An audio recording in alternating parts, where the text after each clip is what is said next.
Hello everyone, welcome to my channel. So आज चाहिँ हामी सबैजना दार्जिलिङ जाँदै थियौँ। अन्तखेरि आज चाहिँ मेरो भाइको बर्थडे थियो। सो हामी बर्थडे को दिन चाहिँ मन्दिर जाने गर्छौँ र आज चाहिँ हामी दार्जिलिङ मन्दिर जाँदै थियौँ। अन्तखेरि यहाँ चाहिँ भने जाममा पुरा हामी चाहिँ फसिरहेको थियौँ। अन्तखेरि कति घन्टा बसेपछि चाहिँ जाम खोल्यो। अन्त मैले चाहिँ यहाँ सुट गर्दै थिएँ भिडियो। अन्तखेरि सुट गर्दा गर्दा ठिक्कै ट्रेन पनि पास भयो। अन्त यहाँ चाहिँ म देखाउँदै थिएँ कि म भाइ अन्तखेरि चाहिँ यहाँनिर सुलन पनि जाँदैछ भनेर भन्दै थिएँ। त्यहाँदेखि चाहिँ हामी कति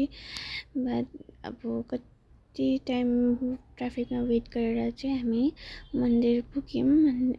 माथि महाकाल मन्दिर गएको थियौँ। अन्त हामी चाहिँ मन्दिर पुगेर चाहिँ मतलब सिँढीमा जाँदै थिएँ। अन्तखेरि चाहिँ यहाँनिर चाहिँ हामी उकालो जाँदैछौँ। हामी यता चाहिँ ब्याक साइडबाट गयौँ किनकि हाम्रो गाडी पार्क गर्नुपर्ने थियो।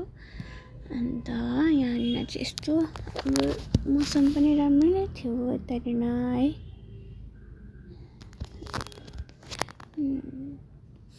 यो चाहिँ हामी मन्दिरको ब्याक साइडमा आइपुग्यौँ।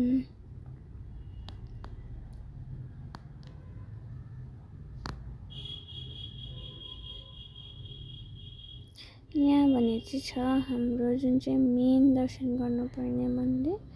त्यो सबै नै मेन हो, तै पनि यहाँनिर चाहिँ मेन भनेर मानिन्छ। अन्तखेरि यता चाहिँ दियाहरू पनि जलिरहेको थियो। अन्त मैले त्यो सुट गर्दै थिएँ। अन्त यहाँनिर चाहिँ पूजा गर्नुहुँदै थियो।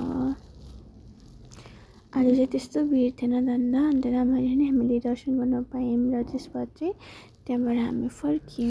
त्यसपछि चाहिँ हामी गयौँ सेन्ट्रल धामपट्टि। अन्तखेरि चाहिँ यहाँ मैले सोधेको थिएँ चिया पाउँछ भनेर। नानीले चाहिँ एकछिनमा खानु चिया पूजा गरेर भन्नुहुँदै थियो।